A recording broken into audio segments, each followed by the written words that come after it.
Voilà, donc je rappelle que le but de la séance, c'est de voir avec précision le principe de rupture du contrat de travail à l'initiative d'une décision, enfin qui résulte d'une décision de l'employeur, donc à l'initiative de l'employeur. Et ici, on va voir deux choses. D'abord, ici, on est dans le cadre, bien sûr, de ce qu'on appelle un licenciement. Le licenciement, c'est la rupture du contrat de travail qui résulte d'une volonté de l'employeur. Deux choses sont possibles. D'abord, les licenciements pour un motif personnel. C'est un licenciement qui s'appuie sur un motif qui est lié à la personne du salarié.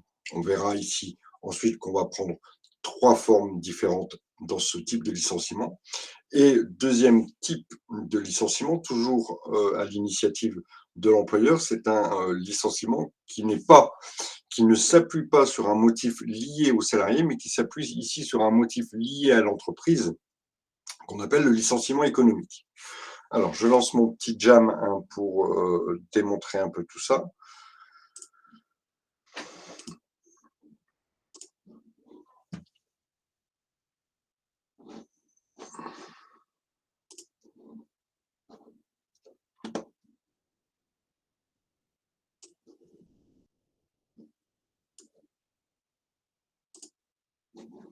Je vais aussi vous le partager à l'écran.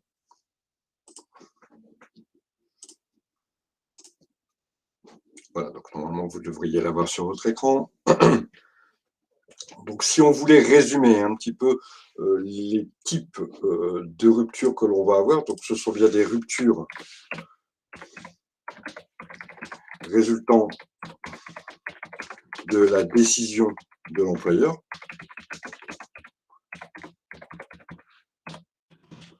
Et on est ici dans le cadre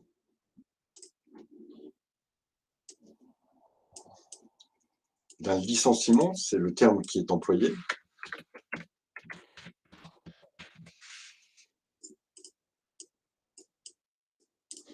Donc, dans ce type de rupture, on a dit qu'on avait trois façons de voir les choses. Enfin, deux façons de voir les choses. Voilà. D'abord, les ruptures qui sont liées à un motif personnel.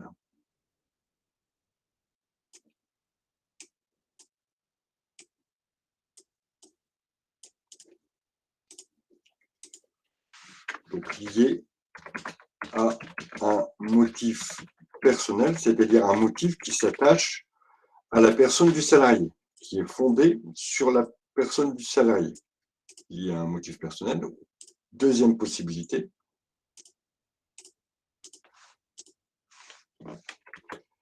Ici, ça sera un motif qui n'est pas lié à la personne du salarié, donc qui n'est pas un motif personnel, mais un motif économique.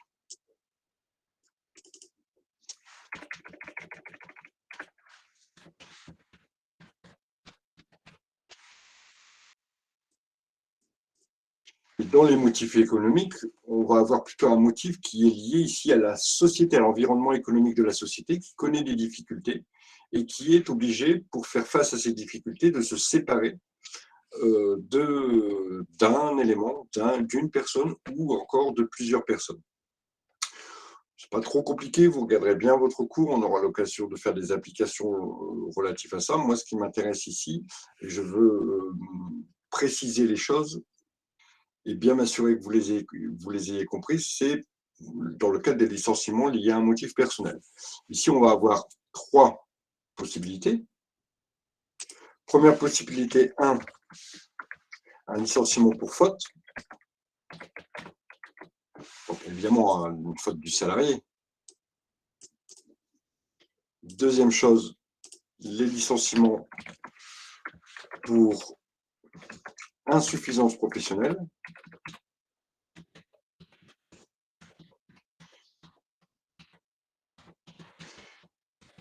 On est dans le cadre ici d'un salarié qui ne montre pas les compétences que l'on avait attendues de lui.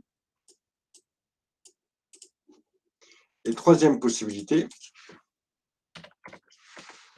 le refus du salarié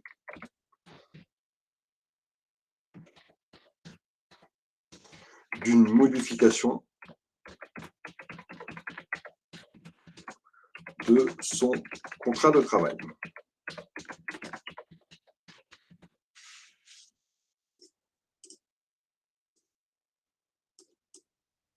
Dans ces trois cas, on est dans des situations où le licenciement est prononcé en s'appuyant sur une problématique liée au salarié. La première chose, c'est le licenciement pour faute. La deuxième chose, c'est le licenciement pour une insuffisance professionnelle. Et le troisième point, c'est un licenciement qui résulte du refus du salarié d'accepter une modification de son contrat de travail. On va détailler les trois situations qui vont aboutir pour les trois à donc l'engagement d'une procédure de licenciement. On verra aussi quelle est cette procédure, un petit peu comme on avait vu avec la rupture conventionnelle. Il y a une procédure à respecter pour ne pas avoir un licenciement qui soit entaché d'une erreur de procédure, et on parlerait alors ici d'un licenciement fautif. Alors, premier point, la faute. Donc, la faute du salarié, ici, on va trouver trois types de fautes, trois gradations dans la faute.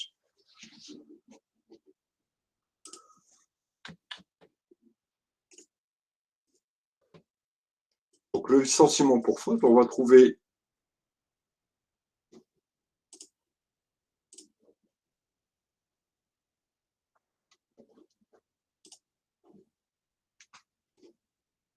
hop, alors, j'ai perdu ma feuille là. Hop, j'y suis.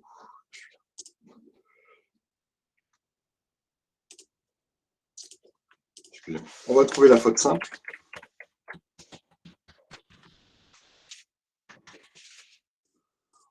On va trouver la faute grave.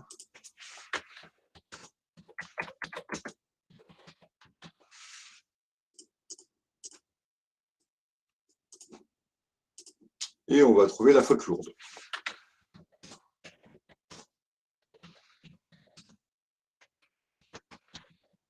Alors, évidemment, on voit ici qu'il y a une gradation un petit peu dans l'intensité de la faute, et on va pouvoir un petit peu caractériser tout ça et en donner des exemples.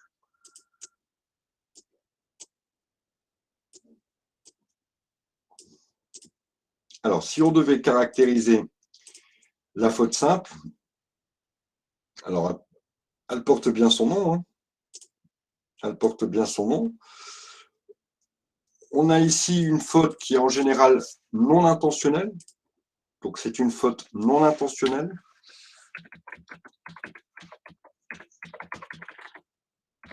On est d'accord que sur le terme non intentionnel, c'est que le salarié n'a pas fait volontairement la faute qui lui est reprochée. Ou en tout cas, n'a pas voulu porter un préjudice à son entreprise.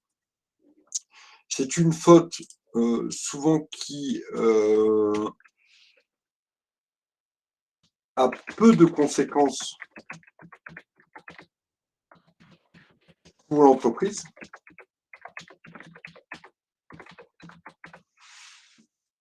En général, ça va être une faute qui va un peu désorganiser le travail, d'accord, mais qui ne va pas avoir des conséquences importantes pour l'entreprise.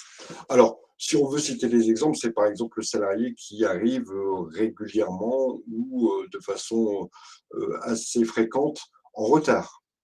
C'est un salarié qui s'est absenté sans avoir eu l'autorisation de son employeur, etc. Donc, on voit qu'on n'a pas une faute qui est vraiment importante, mais on a une faute qui nécessite une sanction. Donc, ce type de faute va amener donc l'employeur à engager une procédure de licenciement qui va reposer sur cette problématique. Alors, bien souvent, on a une faute et puis on se dit, voilà, est-ce que cette faute revêt les caractéristiques de la faute grave ou les caractéristiques de la faute lourde qui sont beaucoup plus précises? Si ça n'est ni l'une ni l'autre, alors ça sera une faute simple. On est plutôt ici dans quelque chose qui est… on regarde si c'est pas lourd, si c'est pas grave. Et si c'est pas lourd et c'est pas grave, alors ça veut dire que c'est une faute plutôt simple.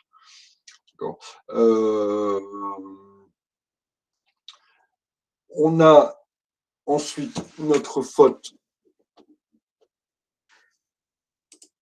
lourde. Ici, la faute grave. La faute grave, c'est la faute qui va porter un certain préjudice à l'entreprise. C'est une faute. Encore une fois, elle est non intentionnelle. On va quand même le répéter parce que c'est bien la caractéristique de la faute lourde, c'est la faute intentionnelle. Elle est non intentionnelle, mais elle a des conséquences importantes pour l'entreprise. Elle porte préjudice. Il y a un préjudice constaté pour l'entreprise.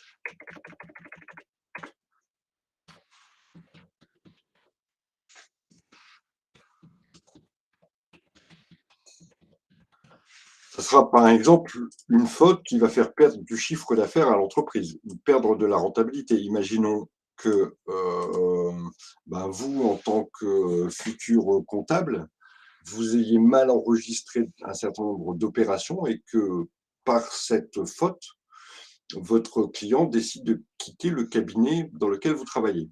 Obligatoirement, ça va avoir donc une incidence et un préjudice pour votre cabinet puisque vous allez faire perdre le montant des honoraires. Et même pire, le cabinet pourrait être tenu responsable d'un certain nombre de fautes que vous auriez commises. Ici, on est plutôt dans la caractéristique d'une faute grave.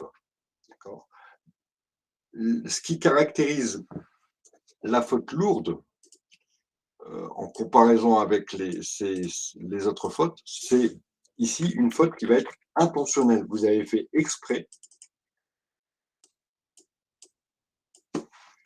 Vous avez fait exprès, vous mettrez deux évidemment, intentionnel. Vous avez exprès de commettre l'acte que l'on vous reproche.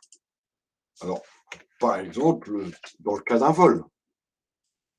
Dans le cas d'un vol, le vol étant intentionnel, le vol portant préjudice à votre entreprise, alors on sera là dans le cas d'une faute lourde.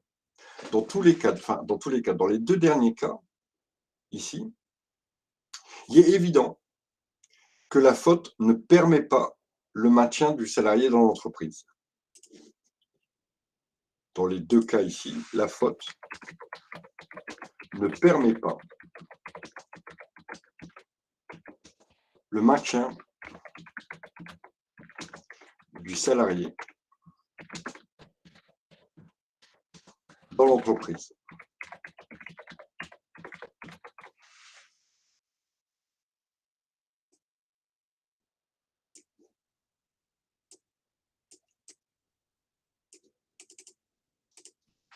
Ici, on aura ce phénomène-là, et ici, on va avoir ce phénomène-là.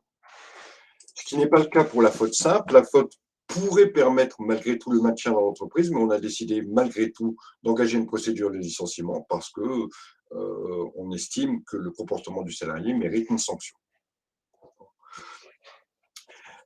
Dans le cas des deux autres fautes, la faute grave et la faute lourde, il faut vraiment caractériser que le fait que le salarié ait ce comportement répréhensible ne permet pas de le garder au sein de l'entreprise. Ce qui veut dire quoi aussi?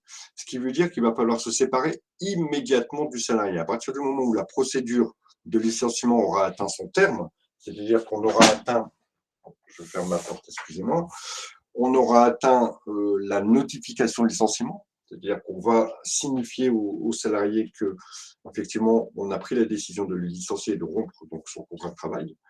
Dès cet instant, le salarié ne remettra pas les pieds dans l'entreprise. Le contrat prendra fin immédiatement.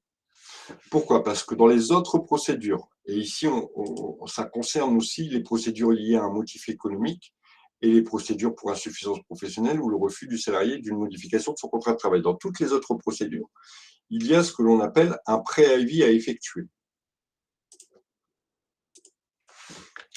Ici, préavis à effectuer. Alors, je reviens quelques instants sur la notion de préavis.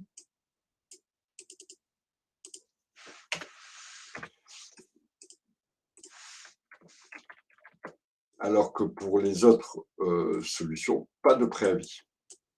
Pour les deux autres types de licenciement, pour faute grave et pour faute lourde, il n'y a pas de préavis pas de préavis. Et ça, on l'a ici pour ces deux fautes-là. Pour ces deux fautes-là, il n'y a pas de préavis effectué. Alors, le préavis, c'est quoi? C'est une période pendant laquelle le salarié va continuer à effectuer son contrat de travail. Le contrat de travail va durer, d'accord?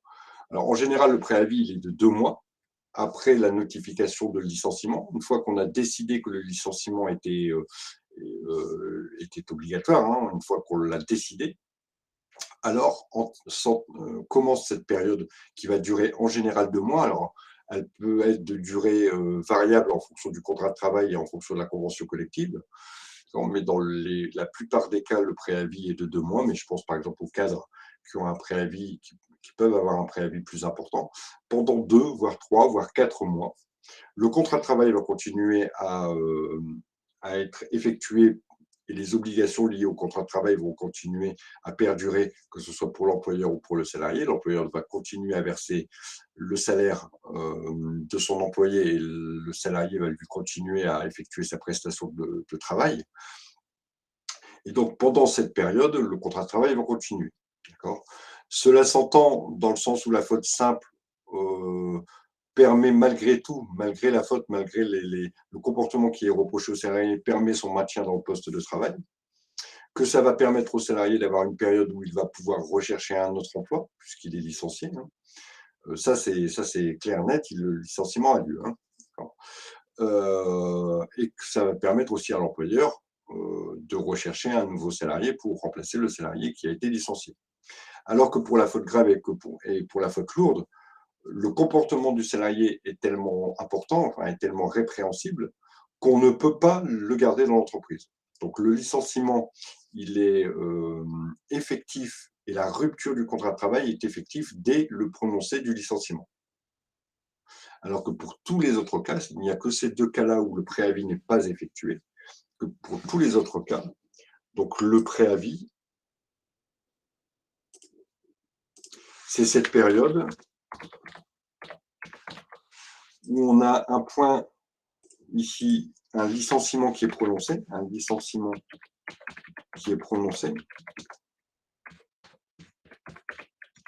et donc indiqué au salarié, notifié au salarié.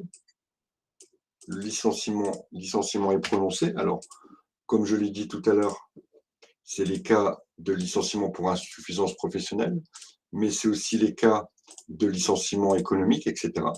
Donc, tout licenciement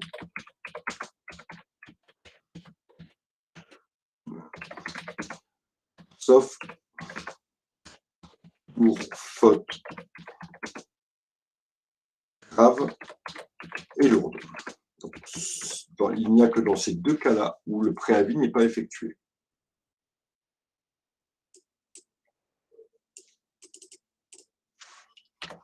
Donc, le licenciement, il est notifié à une certaine date. Imaginons que le 8/11/2021, le licenciement est notifié, donc c'est-à-dire qu'il est communiqué aux salariés.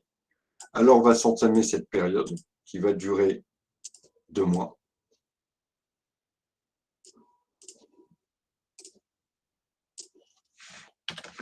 Même si je vous dis, sa durée ici, elle est contractuelle et conventionnelle. Elle peut être plus longue ou plus courte en fonction de la convention collective applicable à l'entreprise ou encore en fonction du contrat de travail s'appuyant sur le poste du salarié. Donc ce préavis, si on a la période de préavis pendant laquelle le contrat de travail est maintenu. Le contrat de travail, bien sûr, a ses obligations.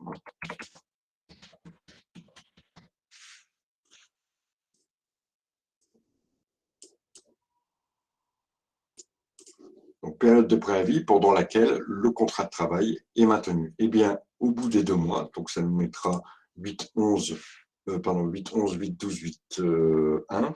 Donc, au 8/1/2022, il y aura ici fin du contrat. Fin qui va être définitive travail.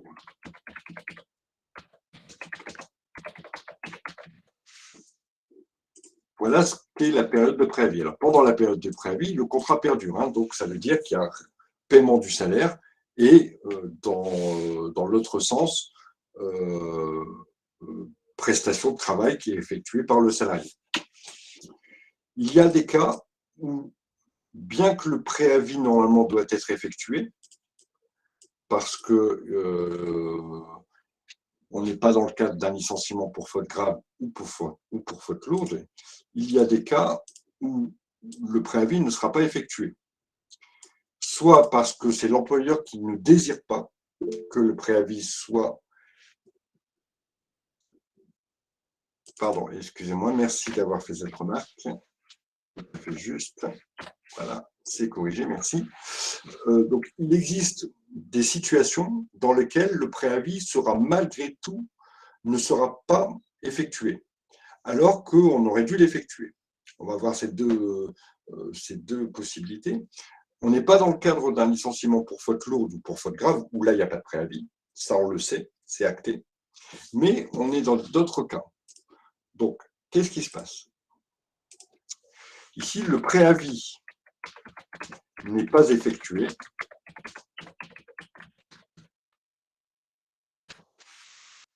Alors qu'il aurait dû être effectué.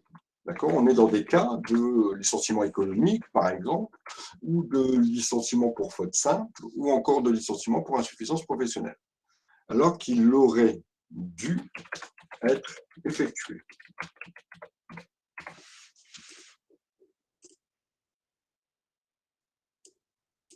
Donc, le préavis n'est pas effectué, alors qu'il aurait dû être effectué.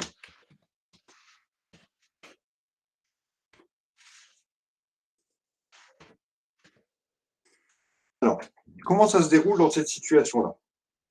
Il se peut que dans une entreprise, l'employeur ne veuille pas garder le salarié. On a eu une procédure de licenciement qui a été effectuée, par exemple, pour une faute simple. On aboutit à la notification, on verra après toute la procédure, mais on aboutit à la notification, par exemple, qui est indiquée au salarié, qui est remise au salarié en date du 8 novembre, et l'employeur ne veut pas garder le salarié. Normalement, on aurait dû avoir un préavis qui aurait être effectué, comme on l'a indiqué précédemment, jusqu'au 8 janvier 2022. Mais l'employeur, pour X raisons, parce que ça serait compliqué de le garder en entreprise, parce qu'il a peut-être déjà trouvé quelqu'un pour le remplacer. Bon, voilà. L'employeur ne désire pas garder le salarié. Alors, l'employeur peut dispenser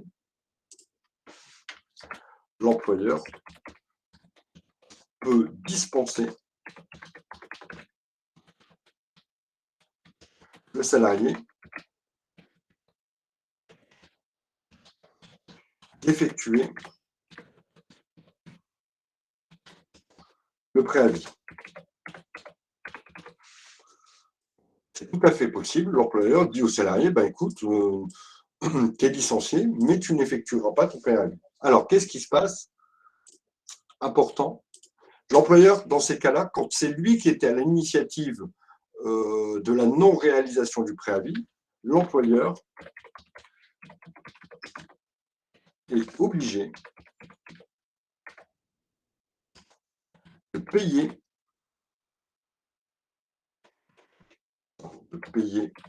au salarié le salaire qu'il aurait dû avoir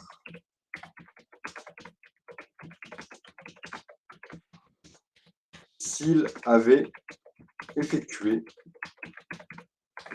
le préavis. C'est-à-dire que le salarié va rester chez lui, mais il va quand même être payé pendant les 2 mois de préavis. Donc, je répète, quand la dispense de préavis trouve son origine dans une demande de l'employeur dit au salarié, écoute, tu es licencié, moi je préfère que tu ne réalises pas le préavis. C'est-à-dire que tu ne viennes pas travailler pendant les 2 mois pendant lesquels normalement tu aurais dû travailler. Donc, qu'est-ce qui va se passer à ce moment-là? Le salarié va rester chez lui. il ne vient pas travailler, mais l'employeur est obligé de le payer comme s'il était venu travailler. Alors, quelque part, le salarié, il est un peu gagnant, hein, puisqu'il ne va pas travailler, il est payé pendant 2 mois. Deuxième possibilité, donc l'employeur ici est obligé de payer aux salariés, hop, les petites corrections qui sont nécessaires, aux salariés, le salaire qu'il aurait dû avoir s'il avait effectué le préavis. Deuxième possibilité, ici, on a une demande donc, qui est faite à l'initiative de l'employeur. Deuxième possibilité, c'est le salarié, lui, qui ne veut pas réaliser de préavis. Donc, si le salarié demande à l'employeur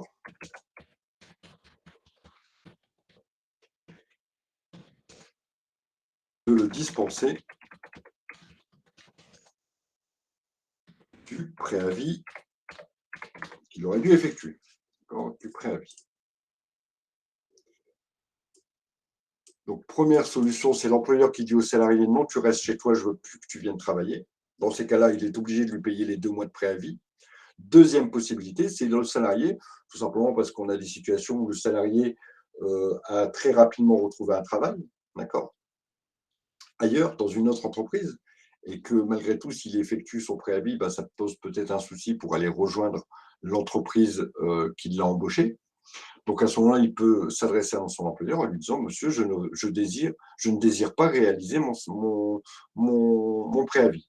Dans ces cas-là, l'employeur n'est pas obligé, mais peut le libérer de ce préavis, peut le dispenser d'effectuer ce préavis, mais comme cette fois-ci, on est sur une demande du salarié, alors le salarié ne touchera pas le salaire qu'il aurait dû toucher. Donc ici, l'employeur qui accepte de dispenser le salarié de la réalisation du préavis, l'employeur qui accepte de dispenser le salarié de la réalisation de ce préavis ne paiera donc pas ce préavis. Il ne versera aucun salaire au salarié pendant les 2 mois suivants. Le contrat est rompu immédiatement à la demande du salarié, mais il n'y a pas de versement de somme au titre du préavis. Donc ici, vraiment une distinction de savoir qui est à l'origine de la demande de dispense. Est-ce que c'est clair jusqu'à présent sur cette notion de préavis, ce que cela représente et les enjeux quand il y a une dispense? Il n'y a pas de questions? C'est clair? Oui. Ok, merci. Heureusement, vous êtes toujours là, j'ai eu peur. Donc, revenons sur nos affaires ici. On a déterminé quelles étaient les fautes qui pouvaient être à l'origine d'un licenciement. Il faut bien se mettre à l'esprit que la faute, on doit pouvoir la matérialiser, la prouver en quelque sorte, de façon très concrète. La faute ne peut pas être issue simplement de l'imaginaire de l'employeur. On va imaginer qu'il y a un vol dans l'entreprise. Il y a un stock de papier dans l'entreprise. L'employeur s'aperçoit au bout de 2 mois qu'il y a énormément de papier qui a disparu, alors que l'entreprise n'utilise pas forcément les volumes qui ont été pris dans les stocks. Donc, il se dit, voilà, il y a un salarié qui se sert dans les stocks pour ramener du papier chez lui. Concrètement, c'est une soustraction frauduleuse, c'est du vol. D'accord ? Et il n'y a qu'un seul salarié qui a la clé de la réserve. Vous imaginez que les soupçons de l'employeur vont se porter immédiatement sur le salarié qui a la clé de la réserve. Mais est-ce que l'employeur a la preuve que le salarié a volé le papier? Aucune preuve. À ce stade-là, simplement sur le fait que le salarié détient la clé et qu'il y a du papier qui a disparu et que c'est a priori le seul qui détient la clé, ne permet pas en aucun cas de prouver de façon effective, que le salarié a volé le papier. Donc, vous voyez, par exemple, ce type de faute, de motif, ne tiendrait pas du tout devant un tribunal. Il faut apporter une preuve certaine, concrète, réelle. En ce sens, on dit, voilà, il faut qu'il y ait un motif réel et sérieux.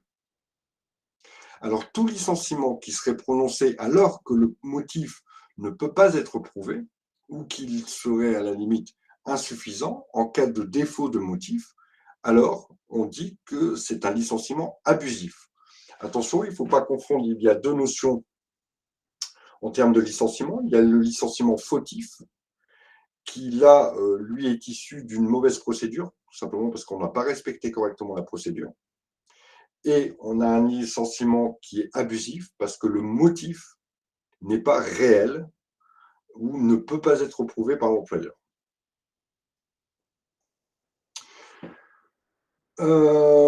Voilà pour la problématique du licenciement pour Vous faute. pouvez reprendre, s'il vous plaît, monsieur? Et je peux reprendre, je vais même le matérialiser. Je veux dire que la faute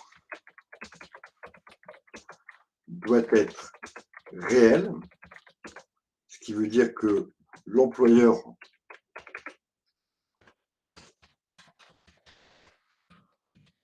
doit pouvoir prouver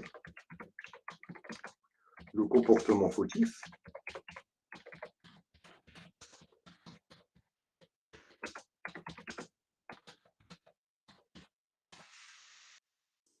Alors, imaginons que mes salariés soient au courant qu'il y a des caméras dans les stocks, parce que j'ai besoin de surveiller les stocks à cause de vols que j'ai eus, et qu'une caméra filme un salarié en train de voler du stock, on a la preuve par A plus B qu'effectivement, il y a un comportement fautif qui ici est du vol, et le licenciement pour faute lourde ne poserait aucun problème. J'ai la preuve, j'ai le comportement, c'est un comportement réel, c'est un motif réel et sérieux. J'engage ma procédure, si je respecte la procédure, l'employeur n'a aucun souci à se faire. Et je précise bien que les salariés étaient au courant qu'il y avait les caméras. D'accord ? Ça, c'est pour un problème de validité de la preuve. Maintenant, j'ai un salarié qui dispose de la clé des stocks, il manque des choses dans les stocks, j'accuse le salarié, mais je n'ai aucune preuve que c'est lui qui a effectivement volé. À partir de là, je n'ai pas de quoi prouver la faute. Le licenciement va être déclaré abusif.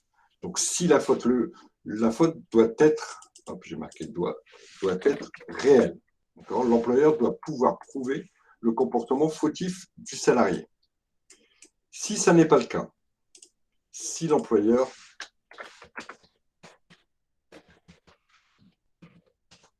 ne peut prouver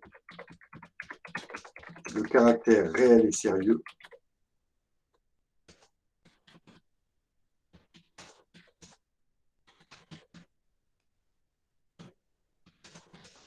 du motif, donc de la faute,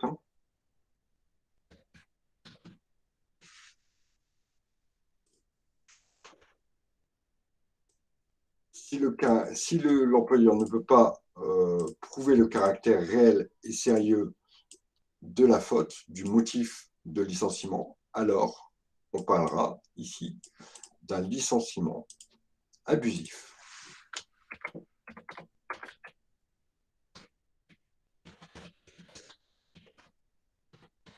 Les enjeux ne sont pas les mêmes, parce que dans le cadre d'un licenciement abusif, il n'y a pas de possibilité pour l'employeur de réparer un petit peu son erreur. Alors que dans un licenciement fautif, le licenciement où la procédure n'aurait pas été correctement respectée, là, il y a une possibilité pour l'employeur de réparer son erreur, de réparer, de refaire ce qu'il a mal fait dans la procédure. Donc voilà pour le cadre du licenciement abusif. Pour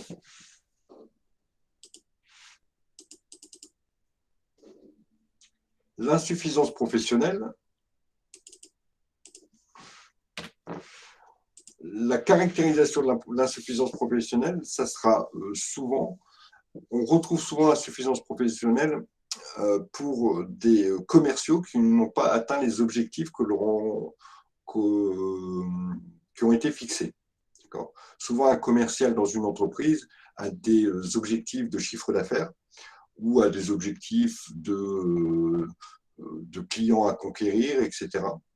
Et si ces objectifs ne sont pas atteints, alors souvent plusieurs fois de suite, si ces objectifs ne sont pas atteints, alors cela peut entraîner un licenciement pour une insuffisance professionnelle. Il n'y a pas grand-chose à dire là-dedans, puisqu'on va retrouver la procédure que l'on a pour les autres types de licenciements, que ce soit le licenciement économique ou pour le refus du salarié sur une modification de son contrat. Sur ce troisième point, je vais revenir un peu plus longuement. Mais sur le licenciement pour insuffisance professionnelle, voilà, il suffit juste, évidemment, encore une fois, d'avoir toujours ce motif qui soit réel et sérieux. Il faut l'existence d'une réelle insuffisance professionnelle. Encore une fois, ça ne peut pas naître vous avez un mauvais rapport avec les clients. Voilà. C'est un peu subjectif. Donc, il faut vraiment des éléments objectifs, des éléments souvent qui sont chiffrés pour pouvoir matérialiser l'insuffisance professionnelle et pouvoir caractériser effectivement et trouver un réel motif, une réelle motivation au licenciement. Je veux revenir un instant sur le refus du salarié d'accepter une modification de son contrat. Ce point-là est plus important. Oups. C'est ça que je voulais faire.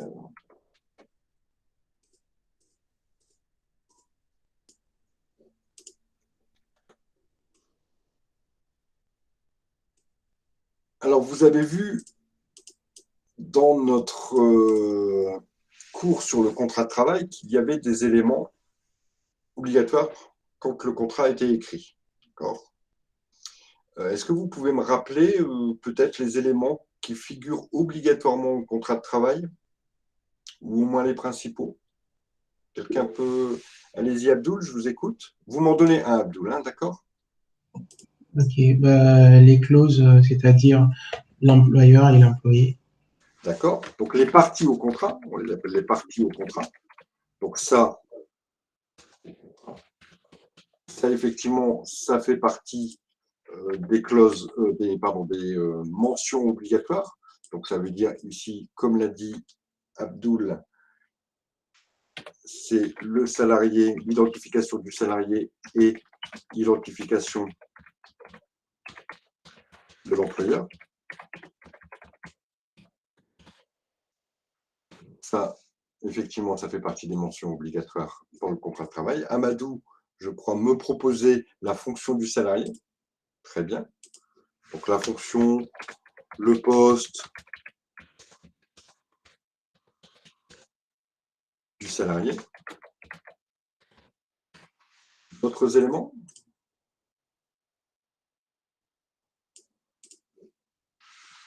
Allez-y, allez-y. J'ai pas que... La date de début. Alors, je vais d'abord lire ce que Perline, et ensuite, Aïta, je vous écoute. Alors, Perline me proposait le salaire, donc effectivement, la rémunération qui est prévue en contrepartie du travail qui est fourni par le salarié, donc la rémunération. Très bien. Aïta, vous vouliez me dire quelque chose? Je vous écoute. La date de début du contrat. Très bien. Date de début du contrat, évidemment.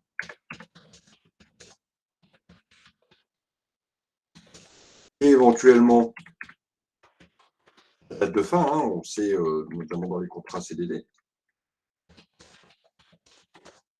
à terme précis. Abdel nous propose la convention collective applicable, effectivement.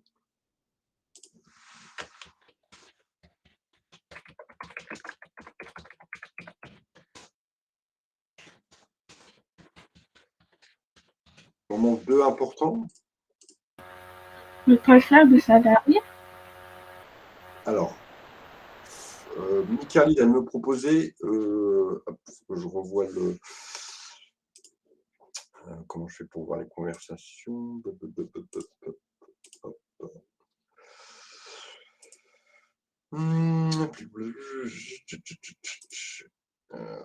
pas à revoir les conversations, c'est peut-être là les conversations. Bon, j'arrive pas à revoir les conversations, mais Michalid, c'était bien ce que vous me proposez, mais est-ce que vous pouvez recommencer? Ah bah, ça y est, j'ai trouvé la fonction. Le lieu de travail, merci. Ok. Alors, il y a carrément des sous-titres en anglais. Allons-y, le lieu de travail. Très bien, très important.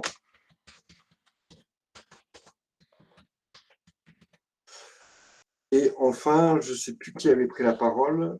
Allez-y, je vous en prie, mademoiselle, c'était peut-être Fouera, il me semble, peut-être, qui voulait préciser quelque chose. Il m'en manque un important. La durée. Ah oui, je vois. Amadou me l'a marqué. C'est la durée. Voilà, je ne l'avais pas vu, Amadou. Il m'avait marqué la durée, le lieu de travail, la durée. Voilà, très bien. Voilà, on a au moins ces éléments qui sont importants. Je rappelle notamment par rapport au lieu de travail, on peut aussi, ce qui accompagne souvent le lieu de travail, on peut avoir une clause de mobilité qui permet de modifier le lieu de travail du salarié. Donc tous ces éléments-là, tous ces éléments du contrat ont été négociés en général, hein, au moins pour partie, ont été négociés entre l'employeur et l'employé. Quand un contrat est négocié entre deux personnes, on dit qu'il a un caractère obligatoire. D'abord, on doit effectuer ce pour quoi on s'est engagé et que ce caractère obligatoire empêche aussi l'une des parties de modifier le contrat sans avoir l'accord de l'autre. C'est-à-dire que si on s'est mis d'accord sur un contrat qui a fait naître des obligations réciproques, si on s'est mis d'accord sur un contrat, alors je ne peux pas, moi, tout seul, de façon unilatérale, modifier le contrat sans avoir votre accord. Le contrat ne peut être modifié que si j'ai l'accord de l'autre partie, que ce soit ici en matière de contrat de travail ou encore en matière de contrat de vente ou autre contrat. Hein, d'accord ? C'est une des caractéristiques communes à tous les contrats, c'est que le contrat ne peut pas être modifié par l'autre partie. Donc ça veut dire que l'employeur, s'il décide de modifier la rémunération, la durée, le lieu de travail quand on n'a pas une clause de mobilité, bon, le début, c'est un peu compliqué de le modifier, mais encore le poste ou encore les parties. Si l'une de ces clauses devait être modifiée ou si l'employeur voulait modifier l'une de ces clauses, alors il doit obligatoirement, pour pouvoir faire appliquer le contrat, il doit obligatoirement recueillir le consentement, l'accord de l'employé. Que se passe-t-il dans certains cas quand l'employé, que se passe-t-il quand il y a une modification qui ne plaît pas à l'employé? Deux solutions. Donc, la procédure, c'est la suivante. L'employeur va proposer la modification du contrat de travail. Imaginons que on ait une durée de travail qui soit la durée légale hebdomadaire de 35 heures et que pour des raisons X ou Y, je veux réduire la durée d'un salarié et le faire passer à 25 heures par semaine. Donc, comme je vous l'ai dit, je n'ai pas le droit de dire à partir de maintenant, tu fais 25 heures par semaine. Ça, ce n'est pas possible. Je n'ai pas le droit de modifier tout seul le contrat de travail. Donc, je vais proposer à mon salarié, je vais lui envoyer un petit courrier, lui écrire un petit mail ou le convoquer en lui disant, voilà, je désire modifier ton contrat de travail, ou en tout cas modifier une partie importante de ton contrat de travail, celle qui est relative à la durée, et j'aimerais faire passer ta durée de 35 heures à 25 heures. Deux solutions, soit le salarié il est d'accord, à ce moment-là, pas de problème, le contrat est modifié puisque les deux parties sont d'accord pour la modification. Ou soit le salarié n'est pas d'accord. L'employeur, alors, il a, lui, deux solutions. Soit, finalement, il abandonne son projet de modification de contrat de travail et on reste à 35 heures, l'affaire est réglée. Ou soit, il décide de licencier le salarié qui a refusé une modification du contrat de travail. Alors, il faut que la modification du contrat de travail, elle soit importante pour l'entreprise. Il faut qu'elle soit nécessaire. Imaginons que, en dehors d'une clause de mobilité, en dehors d'une clause de mobilité. Donc, il n'y a pas de clause de mobilité. On imagine que dans un contrat, il n'y a pas de clause de mobilité. J'ai ouvert une nouvelle entité. L'entreprise est à Lille. Nous avons tous nos bureaux à Lille et puis je décide d'ouvrir une entité à Marseille, par exemple, et je demande à un salarié, je propose à un salarié une mutation à Marseille parce que c'est nécessaire que je ne trouve pas les compétences qu'il a sur place et que j'ai que cette solution. Et qu'on est bien là dans l'intérêt de l'entreprise. Si le salarié refuse, alors je vais pouvoir entamer une procédure de licenciement parce que le salarié n'a pas voulu accepter cette modification. Alors évidemment, quand la modification va dans le sens du salarié, généralement, on ne demande même pas l'accord. Si je décide de vous augmenter, je ne vais pas vous dire bonjour, j'ai un projet d'augmentation, est-ce que vous acceptez l'augmentation, est-ce que vous acceptez la modification de votre contrat de travail parce que je vais vous augmenter. On est bien d'accord que dans ces cas-là, bien souvent, on se passe de la procédure d'acceptation et puis on met en place la modification tout à fait dans la foulée, on va dire. Donc voilà, donc effectivement, quand un salarié refuse ou même refuse d'appliquer une clause de mobilité, si à l'intérieur du contrat de travail, il y a une clause de mobilité et que le salarié refuse, bien qu'il se soit engagé à être mobile, et que tous les éléments d'intérêt de l'entreprise sont bien respectés, alors on va déboucher, là encore une fois, sur une procédure de licenciement parce que le salarié n'a pas accepté une modification de son contrat de travail. Voilà pour ce point-là que je voulais donc préciser avec vous. Maintenant, on va s'attacher à regarder un peu la procédure. La procédure de licenciement.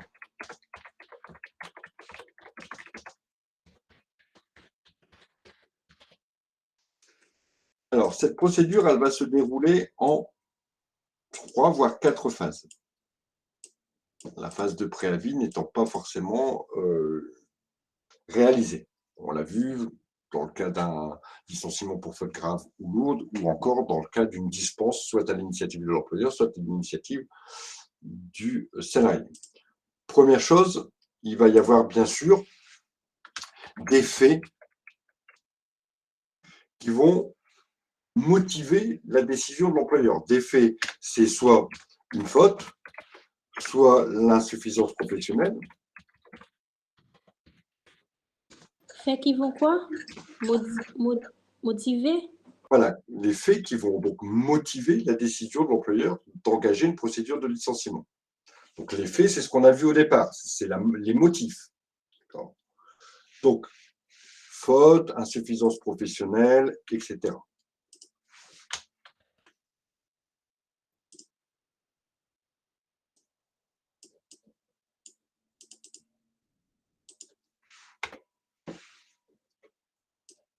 Ensuite, l'employeur va décider d'engager la procédure. Donc, il va d'abord convoquer le salarié à un entretien préalable au licenciement. Donc, c'est la convocation à l'entretien préalable, excusez-moi, préalable au licenciement.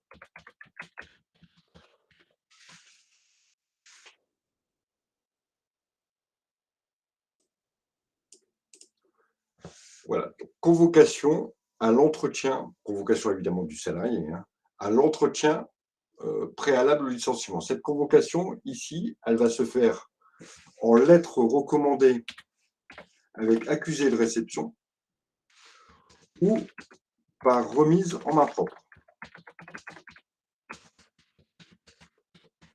Ça veut dire que je vais remettre en main propre la convocation.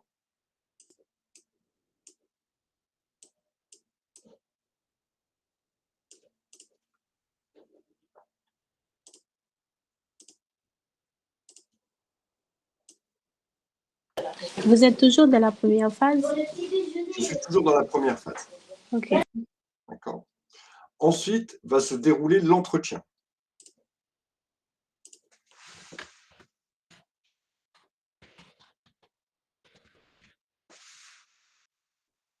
l'entretien préalable au licenciement. Simplement, on verra après ce que contient chaque phase, l'entretien préalable au licenciement.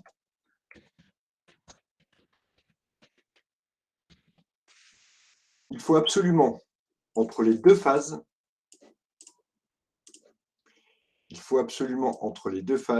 qu'il y ait 5 jours ouvrables. Ici, j'ai un délai minimum de 5 jours ouvrables. Et ça, c'est important.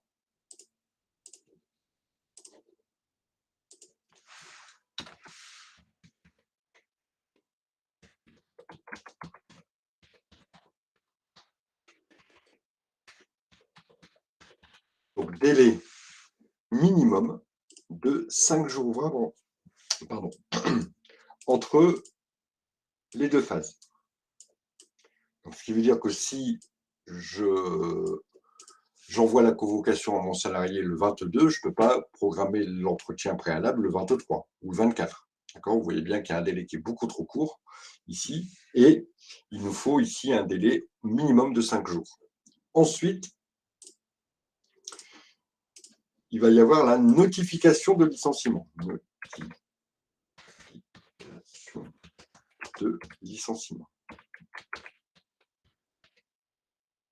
C'est simplement, la notification, c'est un courrier, encore une fois, que le salarié va recevoir et qui va lui dire « Bonjour monsieur, voilà, nous avons pris la décision de vous licencier pour les raisons suivantes. »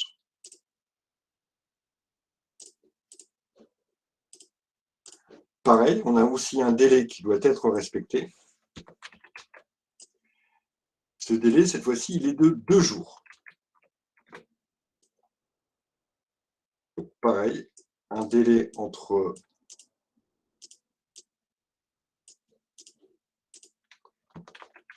l'envoi de la lettre et l'entretien qui doit être ici de 2 jours. Et ensuite, à partir du moment où on aura le licenciement, va commencer à courir le délai du préavis, si bien sûr celui-ci il est réalisé. Donc vous voyez qu'ici on a 3 phases. Une phase où on va avoir la convocation. Alors la convocation, bien sûr, la convocation du salarié, elle doit indiquer au salarié qu'on entrevoit, qu'on envisage éventuellement une sanction ou un licenciement à son encontre. Elle doit aussi lui indiquer évidemment l'heure, le lieu de l'entretien, mais elle doit aussi indiquer au salarié qu'il a la possibilité de se faire assister pendant l'entretien. C'est-à-dire que le salarié peut être accompagné pendant l'entretien du préalable au licenciement. L'employeur doit indiquer au salarié qui peut l'accompagner. Il doit lui dire qu'il peut trouver une liste des personnes habilitées à l'assister lors de l'entretien, qu'il peut les trouver auprès des services de la préfecture ou auprès de sa mairie, etc.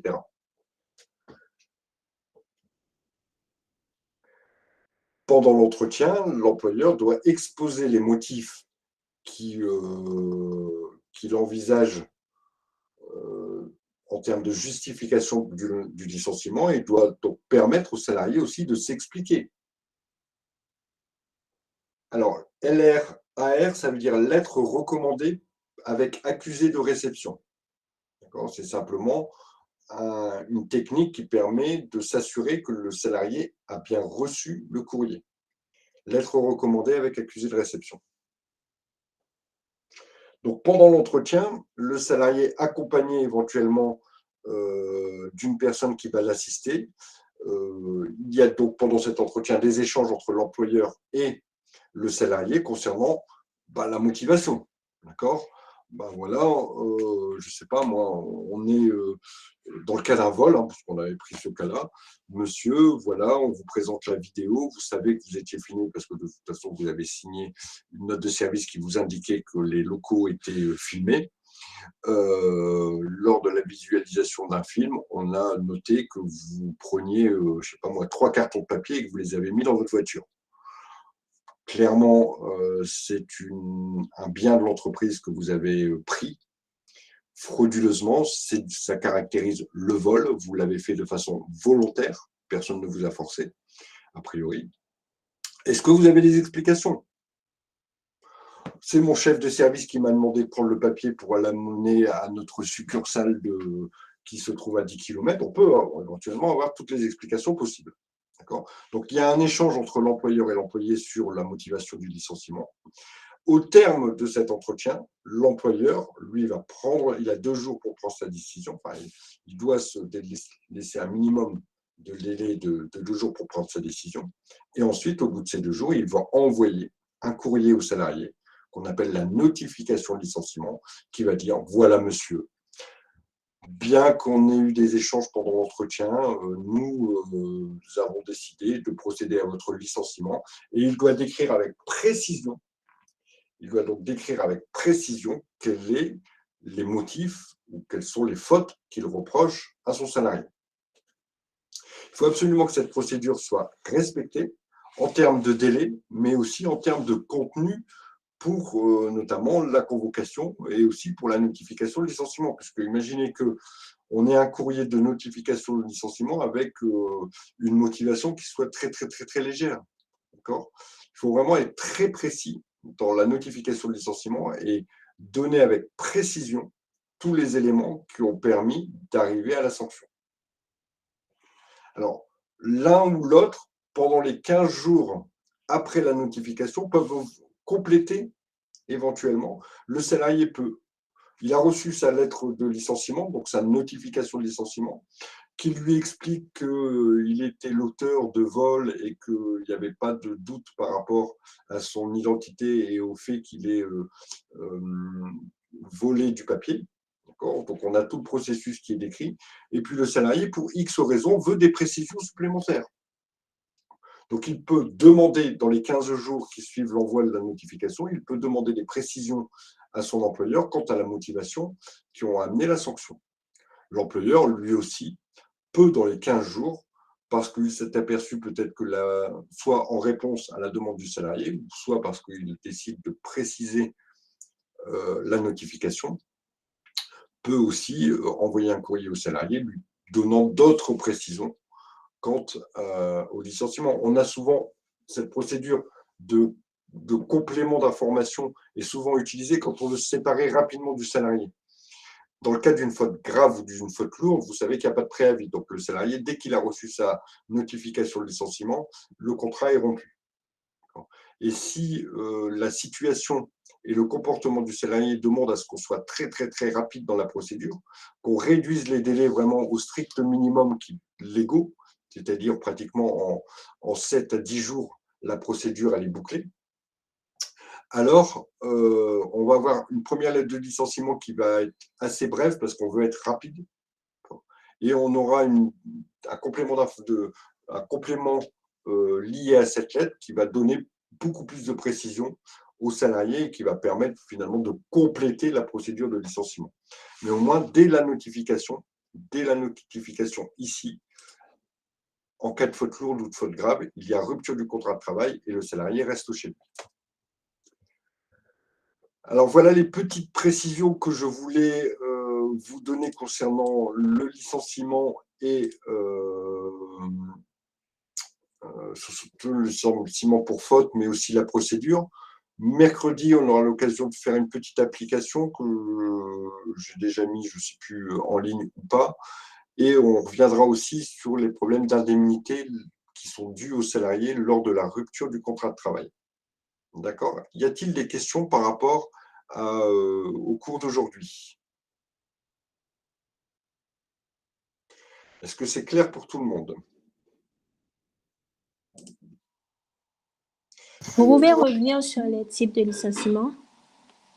Alors, je vais vous le faire. Quelques explications.